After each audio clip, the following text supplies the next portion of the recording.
Oh, on launch control.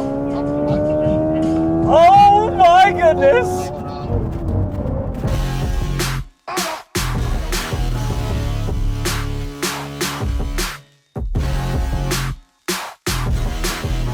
Hey guys, it's Carl. So in very sunny Barcelona right now, perhaps testing one of the cooler EVs that I've ever done.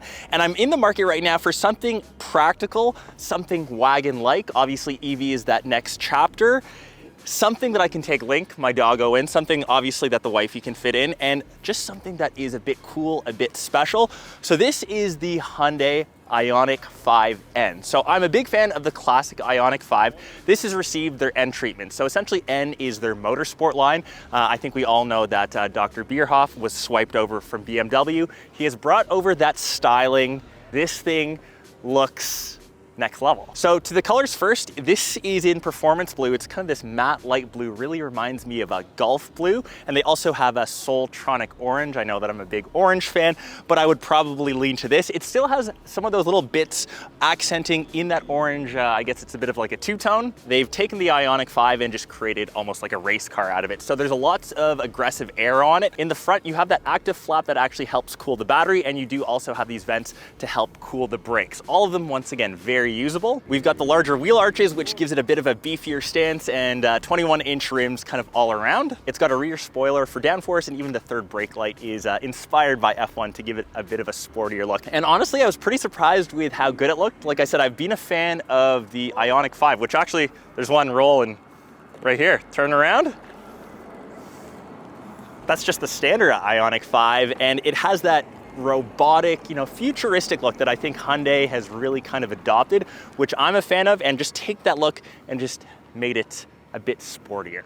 So to the numbers, 0 to 60 or 0 to 100 kilometers an hour in 3.4 seconds. You've got an 84 kilowatt battery. You can get from 10 to 80% in just around 18 minutes, obviously, if you have the fastest charger. Torque-wise, 740 Newton meters, 601 horsepower. There's also a little extra boost button, which you can use every 10 seconds. That gets you an extra 40 horsepower for 10 seconds. It's a heavy boy though, 2,200 kilograms, but if we take a closer look, like I said, fully usable space where Link can go in the back. In the back, still room for the head and ample room for the knees. I could actually stretch this out a bit further. This isn't even pushed all the way up. Fully usable trunk. We've just been using it to haul around the camera gear. Obviously, that's going to be the grocery hauler, all the big stuff in the back. You can obviously knock down the seats, but unfortunately, no usable frunk, as that's just filled with actual equipment.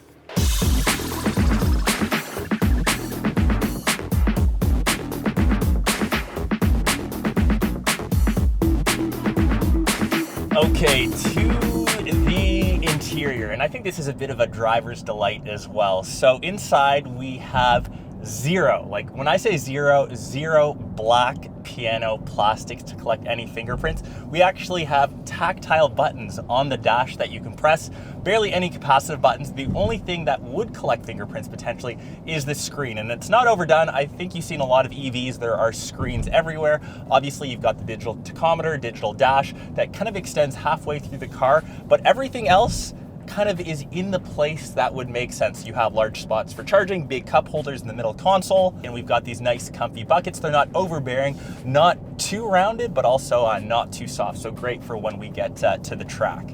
Maybe you've got some of the race flag, like the checkered flag on some of the badging. You actually have that on the pedals as well to give you that emulation that you're gonna get in first place. But steering wheel in the right place, it feels solid. Once again, some of that alternative stitching. We've got the different drive modes, which I'll get to in a second. You've got this little orange NGB button, which activates the regenerative boost, and that's what these little paddles are for. So you can kind of select that between 1 and 3. I'll do that a bit more on track, but it's nice to have some interaction. But maybe the coolest feature of this car has to be the N mode button. When you select, or when you actually hit that, you can get, if you can actually hear that,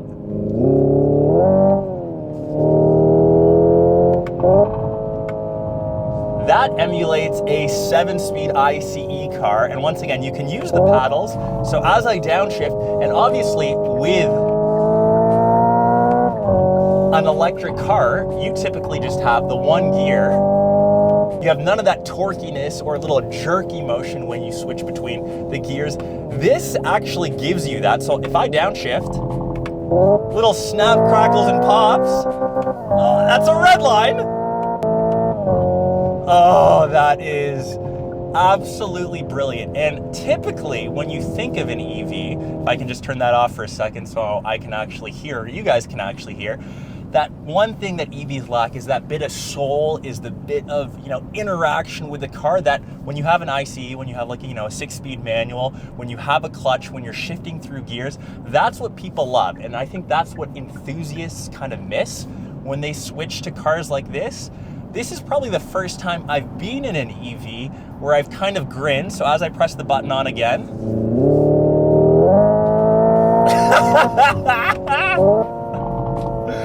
you can hear the bits of crackle. Obviously it's fake, it's coming through the speaker. You actually have speakers on the outside as well, but it gives you that enjoyment, which I think a lot of the time you miss with these cars.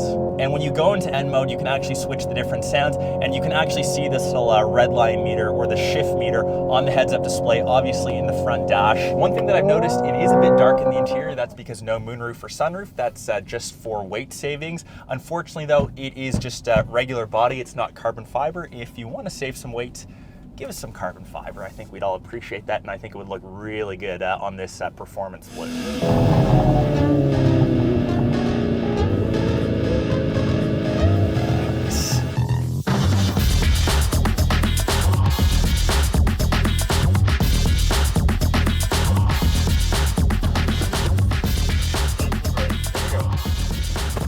Oh,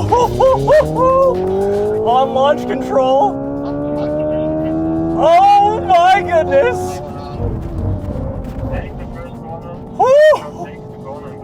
That was 0 to 60 in just over 3 seconds. And it's funny, when you think about this, this is a 2,200 kilogram car. It doesn't feel that heavy. When you drive an EV around a track, it feels like a big boy, and this is technically heavy, but it feels surprisingly, as we go around this corner, surprisingly light. Okay, so as we pull back into pit lane, who is this car for? This is a tough one. So obviously someone that wants that performance, that wants to push it, that wants to have a bit of fun, maybe someone that's coming from a combustion engine that, they're taking their first step.